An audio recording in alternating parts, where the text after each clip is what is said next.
Sally, what do you think? We worked really hard to get it ready. This house is unsafe for a child. Who are you? Her name is Sally.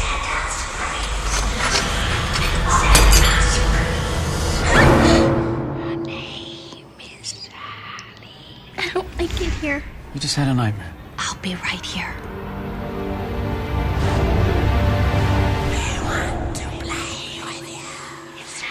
I'm gonna sue this movie. Which movie you suing now?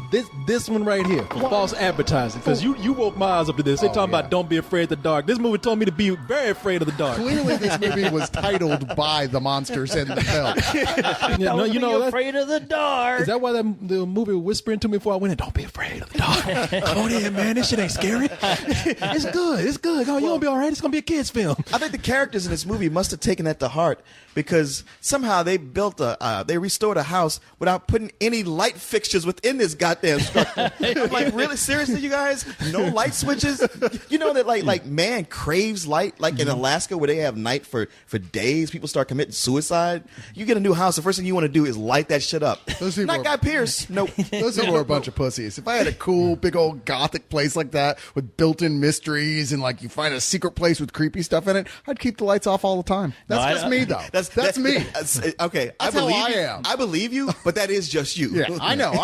See, I would make the biggest rave party ever because that would be so fucking insane and cool. Like just looking at all that old shit where everything on the walls looks like it's about to pop out and fucking eat you. Yeah, I know. You think you would have nothing but lights in this house? Shit, I'm having lights in the toilet. I mean, that's the thing when people glow do sticks that. everywhere. Yeah, like this house is set up to where almost you expect every doorway to have a guillotine connected to it. See, that's the kind or of a rack and an Iron Maiden. That is indeed what I would have in that house if I I know just you by would. the nature of this, Halloween all year long. all year long. Yeah, no, it's one of those kind of houses. Just by the nature of this house, you would have lights everywhere because it's one of those Scooby-Doo houses. I mean, seriously, it's like those houses where the bookcases move. I think even the paintings look at you when you go back and forth. You know?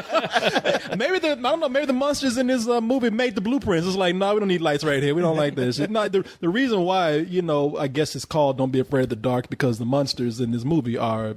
They're very prone to the dark. They don't like the light. In fact, they're allergic, if you will. Even I know they got the same problem Gremlins have, I think. Right? Is that pretty much the same thing. Yeah, no, the movie has a lot in common with Gremlins. Yeah, but I think one of them little creatures, because they're little goblins in this movie. I think one of them had a light. They're tooth fairies. Yeah, they're fairies. They're fairies of some sort, but one of them had a light shown on, and even he was like, "God damn, shut that shit off, man! Shit, got fucked. What the fuck you doing, man? Cut that shit off." The main difference between this and like Gremlins is that there's no cute and fuzzy stage for these guys. No, they're pretty much always nasty little shitheads. Like watching this film, it definitely made me think, okay, these filmmakers are obviously fans of Gremlins, and on top of that, The Gate, which this movie kind of reminded me of too. Well, the little creatures actually look like the ones from The Gate. Well, you would say that these people who made this are a big fan of Gremlins because the creatures in this, they're like Gremlins if Gremlins were bigger assholes. You know what I mean? It just like right when you thought Gremlins couldn't get anywhere, because the Gremlins in the movie Gremlins were just kind of mischievous. No, these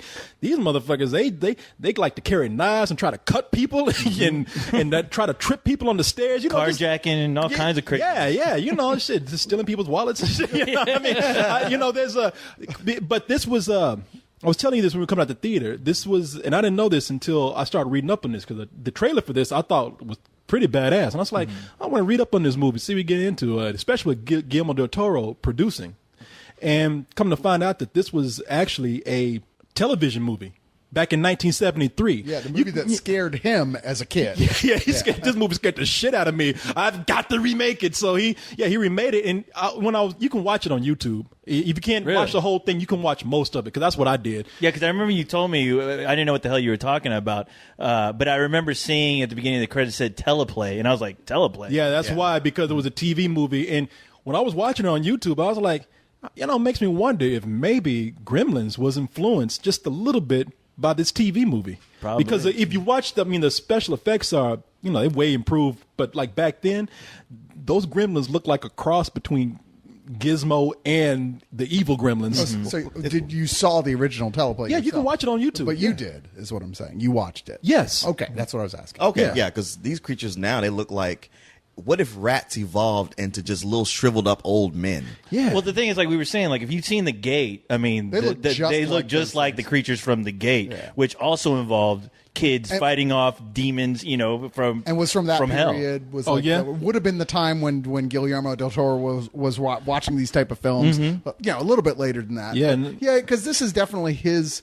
This is his attempt to make a starter horror film for kids, the way he felt about that movie when he was young. He wants to make a movie for kids who are like between 10 and 13, and they're getting curious about horror, and they want to see something that's scary, but not too scary. Which in some ways, like when you watch this film, it just the look of it. I mean, it really, like, if you've seen the other film he produced, which was The Orphanage, there's still a similar look as far as these scary houses, and even Pan's Labyrinth, which I was curious, like, if anybody in this film worked on Pan's Labyrinth, because just the look of the cinematography, even the look of the mythos behind these creatures almost seemed like it was in the same universe. Well, it does seem like he really is. Guillermo del Toro just really doesn't like children. I mean, he's not happy unless he is putting them in the worst danger ever. It's like every time his wife asks him for another baby, he just makes another movie about kids getting killed or hurt. It's like, Yeah, she probably goes, you know what? Never mind. I feel like for Del Toro, from what I've read, is like when he was a kid, he was really scared of a bunch of stuff, and it was through watching horror and confronting it that he learned not to be scared anymore. And for him, this is him doing that for kids as well, saying he's making a lot of these films that he's made are ones that kids can enjoy along with adults. That's odd to hear that, because his kids don't really like come out of these things too well. Well, not always. I mean, really. I mean, especially look at Pan's Labyrinth. Pan's It's like, Labyrinth is up wow, for that's fucked. Pan's Labyrinth is up for interpretation, mind you. Now, we've disagreed on that at length, but the movie was supposed to say, hey, what happened to her is what you decide happened. but you know what? It's like the fantasy part, or was it real? But either way it goes, Yeah. that girl got it bad at the end. You know, that's not the interpretation Exactly. part. It's almost like he makes these movies to tell his kids, you said, I'm going to fuck you up. You keep messing up. No, that's exactly it. She didn't necessarily get it bad at the end. Like, did she die? Did she become a fairy princess? You don't know. You have to decide. That's the whole point of that entire film. Is Well, either way it goes, Guillermo del Toro likes to fuck with little kids, especially little girls, he because likes to put kids through their paces. Yeah, that's for yeah. sure. No, he's like telling them, hey, you know, I'm gonna make a movie about your ass. You don't go to bed. Yeah. All right, Daddy. All right. You know how you're having a happy life watching Mr. Rogers? That ain't real. You're going to get killed. You better grow up. There's shit everywhere coming for you. The land of make believe, land of make believe becoming completely demonized. Yeah, I mean, it's like bad for kids in this movie. It's not even with monsters or anything. Like even the kids' home life have it bad. In this movie, you got a little girl named Sally, and Sally's being sent to her father, played by Pierce. Guy Pierce. That's why I say Pierce Brosnan.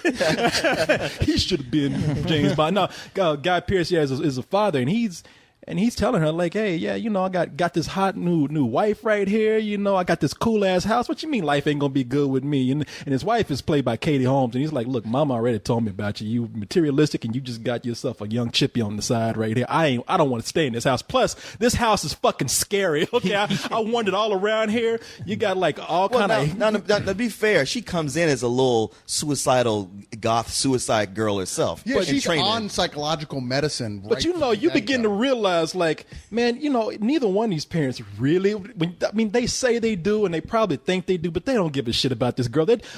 Both these parents are trying to hand this little girl off to the other, and she senses that she doesn't want to be there. If she had a choice, she'd just rather be with her mom because, well, dad lives in a big scary ass house with apparently something living in a basement that they didn't even know they had. And you can't really see anything at first. And she thinks like, all right, you know, I'm here alone. I'm not really enjoying my stay here, but maybe I got some magical little friends. They sound like some people just trying to turn her out. You know, like, Yeah. hey, girl, where you going? Come here. hey, they don't like you. We care about you. Come on over here. got Talk a to us. dollar? They sound like perverts. Yeah, they sound like a pimp who just found a girl on the street. Like, hey, Hey, come here, Slick. Yeah, come here. Come here. Walk across the street for me right quick. Hey, nobody want to talk to you. You look good to us. Come on over here. Let's talk. But Get in the magical fairy van. We yeah, got but candy. then she starts to learn, like, all right, they say they like me, but they're always trying to stick me with sharp objects, and they're tearing up my shit. You know, they like to tear up my dolls and my teddy bears, and now they starting to like do things around the house and destructive stuff and blaming me for it, and not to mention that they just have really just tried to like take my life. This is not so good right here. I wouldn't call You this. guys are not good friends. I just want you to know that. I wouldn't call this a friendship. They try and take her life. She's like, look, I was going to give you a break on everything else. You tried to kill me. I mean, sure, we can talk about it some more. Yeah, you know, she even is. She's reasonable. She's like, look, if y'all don't really like me, or if there's something I'm doing wrong, just tell me. Just don't lie to me or try to slit my throat. You know, Yeah, which is let me know what's insane. wrong, Which you is know? insane coming from a kid who's hearing people or little voices going, "We want to play with you." Really? Goddamn! I was like, "Wow, kid, what is wrong with you? That like this is the one kind of attention that you get, and you actually want to hang out with these things that you don't even know what the fuck they are, and they're hanging out in a goddamn grate. Really? Well, because there's no history of kids having fun playing with imaginary friends at all. That's never been heard of. Yeah, but kids do get taught like, hey, you know, stay away from strangers. It's that kind of weirdness. Like, it's too many times with these characters doing things counter to human behavior that kept me from really getting into the movie. That's the thing like, about the film, come on. man. It's to me, I'm watching this, and I said, this is just dumb. I mean, there's so many things that happen in this movie where they should. For a film like this, we've gone to the point where we joke about people where they're in a haunted house or a house that's infested with little supernatural creatures or whatever it is.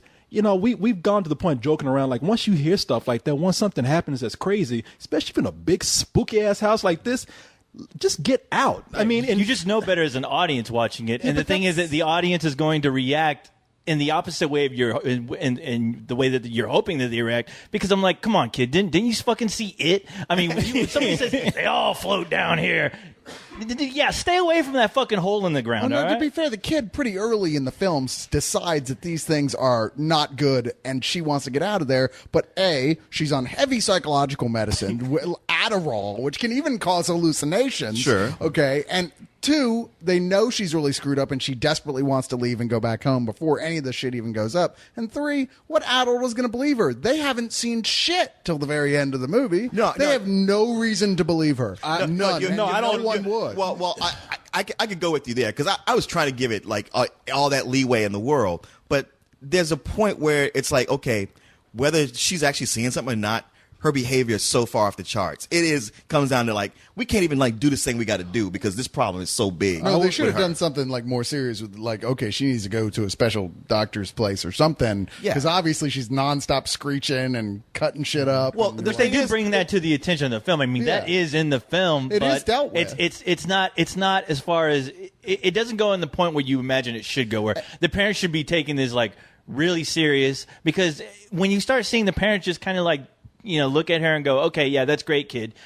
They keep playing that note so much in the beginning of the Yeah. movie, you kind of get tired of it. well, and Corey's right when you said earlier, like they were just kind of shuffling her off and no one's really paying attention to her.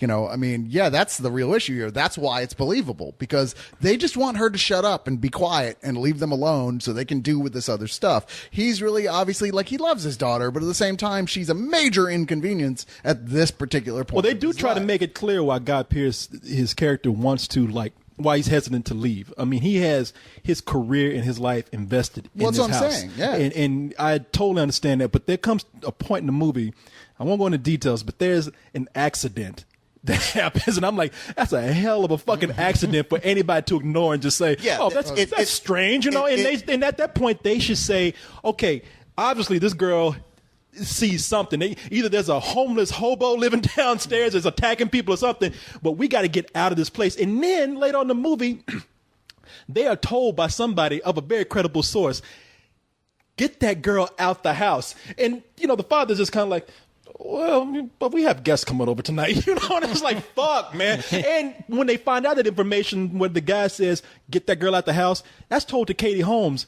And she wastes the longest fucking time to bring that up. I mean, it's almost like she never brings it up. And I'm looking at this and I'm like, man, there's just too many reasons for them to believe this girl and, you know, to like keep blowing her off in this way of, oh, she needs a psychiatrist or she needs medication. I didn't buy that. That almost ruined the movie. And for me. even being a parent, you realize that, okay, obviously this kid has some real serious issues going on. She's running around the house crying her fucking eyes out. She's completely terrified of being inside the house. I mean, and at the same time, things are getting cut up with knives and sharp objects, and you just think, okay, this house obviously isn't safe. That fucking basement down there is nowhere near safe. I don't even know why we still keep that shit open. Yeah. You know? Well, see, that was the thing. Like, Cyrus, I know what you're saying. They were setting up their reasons. I think they took it too far and made it too much of a device that they weren't being addressed in a realistic way. But I'm like, all right, I'm going to try to let as much slide as possible.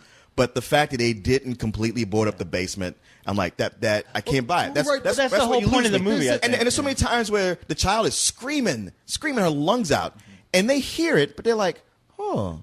Is that a child? I'm not sure. Wait a minute. Hold on. Kids. She's having such a Yeah, good time. and that's the thing.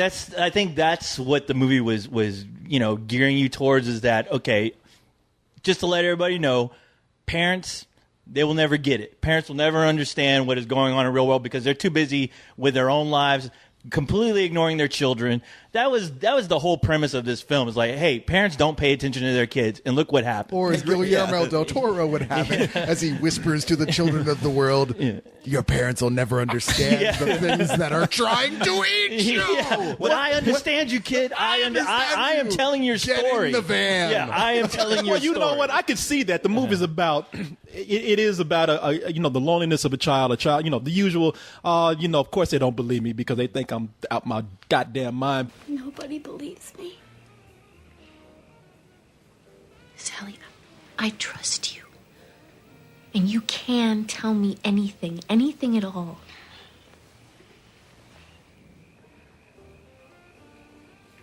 They don't like bright lights, you know. Those things. Well, anybody would, though. Yeah, That's but when the kid is sitting up there at the table playing, and then she got like little creatures climbing all over, and they're just like, toys today. They're so sophisticated. It's like something's wrong with this kid. A sensible thing that I just couldn't even see that was sticking out to me this whole movie was, even if you don't believe her, I mean, she's got to be getting on your nerves with this screaming. Just say, baby, look, she's obviously scared of something. She's out of fucking mind. This kid is crazy. I need to get her some help. Just take her to a hotel until this whole thing is done. You guys lay low over there. When I'm finished, we'll be one big happy family. That's the thing where Katie Holmes is like, she's finally like listening. Like she's like, even though she's the girlfriend, she's the like one person listening to the child and is like, look, there's something wrong. You can't keep doing this dinner. We got to do something. It seemed like the logical thing would have been for him to say, okay, look, you take her. Y'all go somewhere. Keep her calm so I can do this. Well, I felt like they covered their bases on that. I did. Was it illogical for him, or not emotionally proper, I should say, to not make that decision? Sure, but I still thought it was reasonable. He's still like, look, this is fucking stupid. There is no monsters in the house, which is what 90% of the people in the world would do. They would. I'm really kind of baffled that you're as bothered by them taking till the end to get out of the house as you are, when Corey. somebody- because when- it doesn't when- seem they make a point of showing you over and over again that they never see anything. And I would It's all equally say fully I am explainable. baffled that you cannot look at this horrible accident in the middle of the movie and they're just kind of like, No. oh, that I guy agree. just had an That accident. is the one problem at all. But even that wouldn't be enough for your normal person in the real world to go, okay, the little kid's right. There's monsters in the but house. you know, we're not saying, Leon and I are not saying like monsters are the thing. It's like something's wrong. This little girl's in danger. Sure. We don't know what it is. They make but, a point you of know, showing how unbalanced Guy Pearce is about this situation and repeated situations, how irritated he is with this situation. Because, his career is riding on this. So naturally, they're playing it this way. I didn't have a problem with This that. is what's going to split the audiences who go see this eventually. I mean, Maybe they're going to be in. They're definitely. There's going to be a lot of people on Corey's court and yours because I mean I see both issues with it. And I'm like, what? The filmmakers are really hoping that you just get invested in the whole fantasy aspect of it, and you just kind of like let these things kind of roll off your back when situations that you would obviously handle differently aren't as handled as clear and cut as they should be. Where I think a movie like Poltergeist takes it to another level where I'm like, okay, everything there I understand. But they made sense. They made sense, and you do want to take this little girl to a fucking hotel room and have the last shot be them like rolling out the TV, and that's the end of the movie. Everything is safe, but Spoiler. The thing is, but the thing is that I mean, that's kind of the problem with this movie. I'm a mixed bag with it because I did like the supernatural. Well, I like the fantasy element of it a lot. I just wish it was presented in a better way to where I'm not sitting there kind of like Corey was, where I'm just like, okay, if I was a parent, I wouldn't do this. There's too many things to be concerned about here just to let it just slide, you know? Well, I haven't even gotten to why I don't like the movie that much. I've been defending what I don't agree with you guys. Don't you hate that? At all? I'm like going, look, I don't agree with you all at all on what you're saying.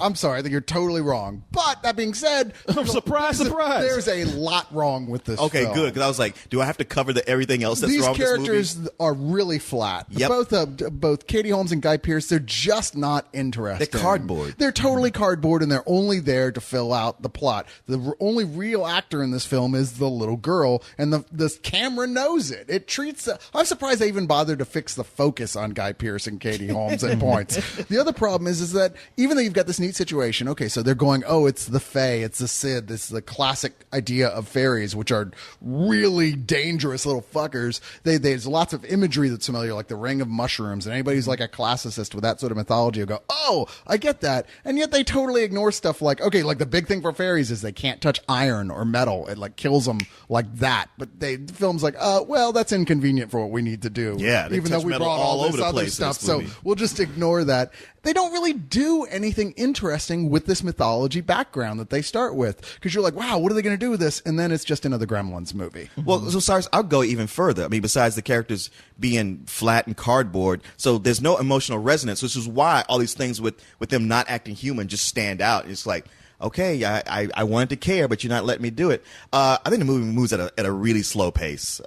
It's just way too much room for me to go like, geez, is something going to happen? The creatures, I just don't find that interesting. Like, we keep comparing them to Gremlins and The Gate. It's that lack of originality. It's like, okay, they made me think of those tooth fairy creatures from Hellboy 2, but I'm like, and the creatures were inconsistent with how dangerous they were. Yeah. At some points, they have knives. You go like, oh shit, they're homicidal. But other times, they're just kind of nuisancey, and you just feel like, I'm like, just fucking step on them already. Yeah. I mean, these things, you know what? They really shouldn't be giving you that much trouble. And the fact that they are allergic to light, and yet nobody would flip a light switch, that was driving me nuts through the whole movie. I'm like, God damn it, you would not live in a big house like this that's so dark all the time, especially with the little girl knowing, like, you know, she's in her bed screaming like, they hate light. Well, bitch, cut the light on. Yeah, What are you doing? Like in the bathroom. Now, I wasn't clear if they like cut the switch out the wall and was on the floor, because I saw some on the floor, because she's flailing. They were pulling doorknobs off. Well, okay, but she's flailing all around the bathroom. Yeah. She couldn't have reached up and turned the switch on. She went right by the light switch, and she's still like, and she, you know, it's almost like she looked at the light switch and screamed. I'm like, you're right there by the light switch. Wouldn't that have been the first thing you would have done? is turn the light switch on? That's a natural instinct. And that's where directors and especially writers need to like wake up, because I always think that is really lazy. It's like, how do we get rid of the cell phone? Let's throw it out the window. Let's just do something with it. Yeah, so I it's can't out get of the way. service. Where I'm like, no, that's a seriously like logical point that you need to address. When you introduce these rules, and you need to establish that. Why isn't that fucking light? Why isn't she going to the light? Why? Make an have one of those fucking gremlins fucking cut her fucking Achilles heel. Let that be a reason. If you saw him take the light bulb out, anything. Or better yet, when the light immediately goes off before even these creatures hit the room, my first impulse is to get up and cut it back on. You know, I'm just like, because all they did was cut it off with a coat hanger. I mean, these little things are not that. They're not that tough. You know, you're right. Not that bright. But you know what? They depend on everybody else not being that bright. Yeah, exactly. You know what? Let me flip slides and do what you did. Let me tell you what I did like about the movie. Uh-oh. Because you know what? You mentioned a little girl. Her name is Bailey Madison. I did not like her at the very beginning of the movie. At the very beginning. I didn't like her because she was in that shitty Adam Sandler movie. Oh, was she? Which one? I know, right? Which one? Yeah, you got to be more specific. Just go with it. Oh, see, I remember her. I remember this little girl doing a really, and when we did a review, I did a review with someone where we mentioned that little girl right there, how she did such a great job in the movie Brothers, the one with Jake Gyllenhaal and Tobey Maguire. Yeah, and I thought when I saw her at the beginning of the movie, not only did she grow on me as it went along, 'cause I thought she was just a brat. You know, she comes in and giving her dad attitude. He's like, "Come on, baby, just give her some time." Like, I want to go to bed. Get the fuck out of my room. And I was like, "Damn, what a brat!" I thought that at first, but I was like, you know what? This girl is she seems to be clinically depressed. Well, She can't help it. when it became clear what was going on in her life with her parents, I began understanding that character a little bit better.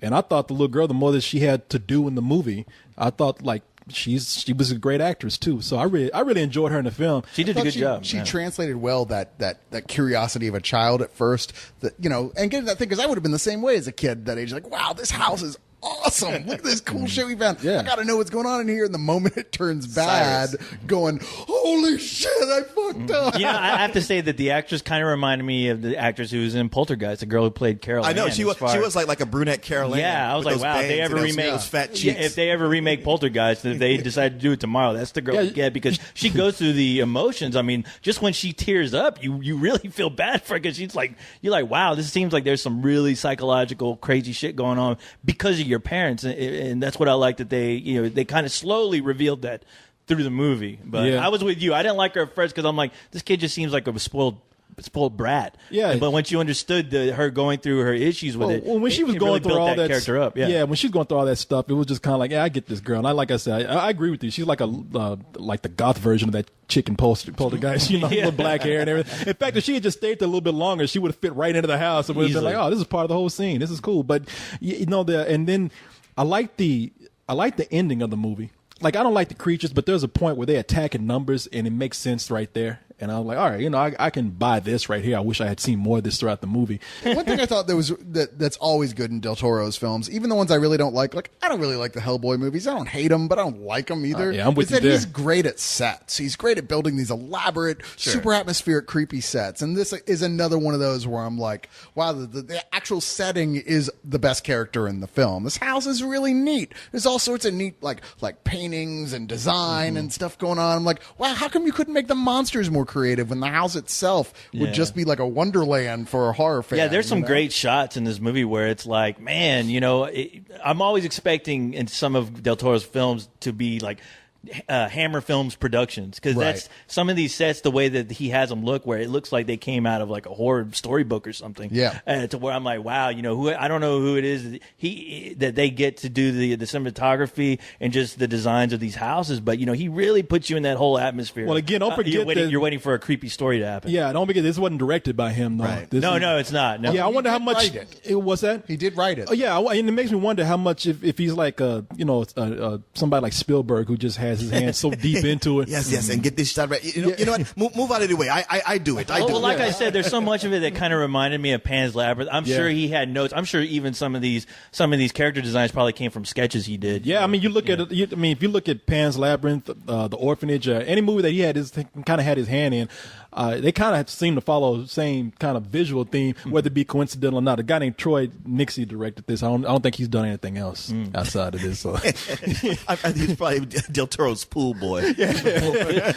I make too many movies. They're gonna catch on to me. Just The put guy your name on does this. say yes to like every project in the office. Yeah. It's no wonder that he's passing off shit to other Just people. brings you know, his cousins from Mexico to get behind the And camera. I got to give this director some credit that there's.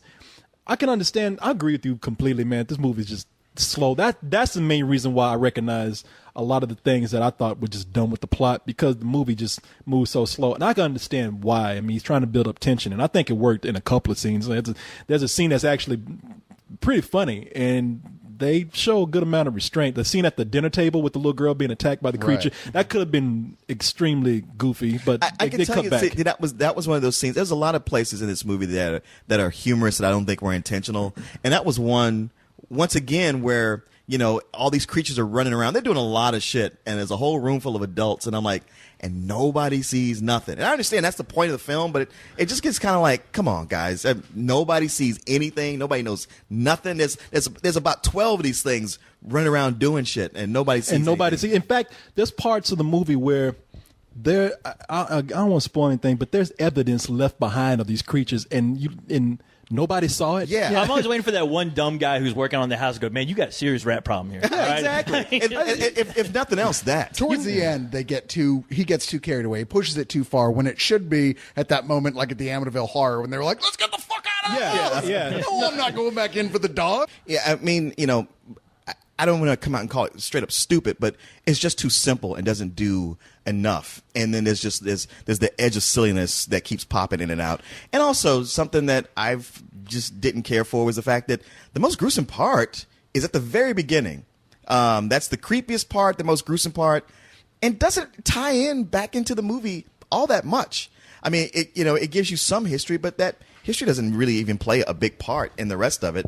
And I've dogged on it enough without having to just rehash the same things I've said. It just moved way too slowly for me. And by the end, I was just kind of like, wow, I could have really not have seen that. It's a low rental to me. Yeah, when you're going to do an atmospheric horror, I don't know. I mean, it's like he's toying with being a gothic, atmospheric, classic ghost story type horror with the way he's shooting it. But then it's basically a Gremlins film, which is like kind of flirting with just plain silliness. So it's hard to find a middle ground there as an audience member where you're not just kind of checking your watch. But then again, as I said before, this is definitely a film that he was envisioning the young himself and what he would have liked then. And I get that because I felt the same way on some level when I was watching it. I was like, when I was 13, I definitely would have really, really adored this film because it's a great starter horror film. It's like Goosebumps advanced. It's like, oh, you've gotten past Goosebumps, but you're starting to think that maybe it's kind of dumb and the effects are lame. All right, so let's move you on now to this one. And I think that would be a good decision for young kid who's just starting to get into horror, assuming that your parents aren't fascist. But there's so many problems here. There's there's lots of holes in the story where you just smack your forehead and go, come on, man, you couldn't have seen that wouldn't have happened that way. I'm going to give it a low matinee because there was enough here to like that I think it's worth checking out for fans of horror and especially fans of Del Toro. But man, this should have been so much better. I have to say this, for all its production value, this still felt like a TV movie when it was all done. In a lot of ways, it did. Yeah, and I would even encourage people to watch the original, even if you watch it on YouTube, because when I did, that's what made me excited for this movie. It was just I stumbled upon it. It was 2 weeks ago that I watched it, and I was like, man, this is for all its primitive special effects and TV movie quality, it's still kind of a creepy film. And this one, I don't know if it just suffers from showing you too much or if it's just the script, but I would love to get this a little bit more, but I'm just gonna give it a rental. And a good rental. I think it's fun for like you said, if a bunch of 13-year-old boys or girls are having a slumber party and they want to watch something scary, put that on. That'll be good enjoyment. But as far as the movie goes, it's just too stupid of a story for me to get into. Yeah, it's a good rental. I actually like the way the creatures look. I don't really like the nature of the creatures themselves throughout the whole film, but I thought it was a cool design. You're right; it looked like your 91-year-old granddad if you gave him like meth or something. He would have lost his mind. At the point when you expect him to like bite at you or do something, they just hiss going. Yeah. Turn the goddamn light off. Yeah, that's what they do. All you got? No parties or orgies. Turn the TV back on. Cut out all that noise. I was watching Matlock. That's Cyrus when I turn off fucking Doctor Who. And actually, your grandfather would be that small if he does hit 91 and all humpback and everything. So get out of my yard. Yeah, they were just little old people. Shut up.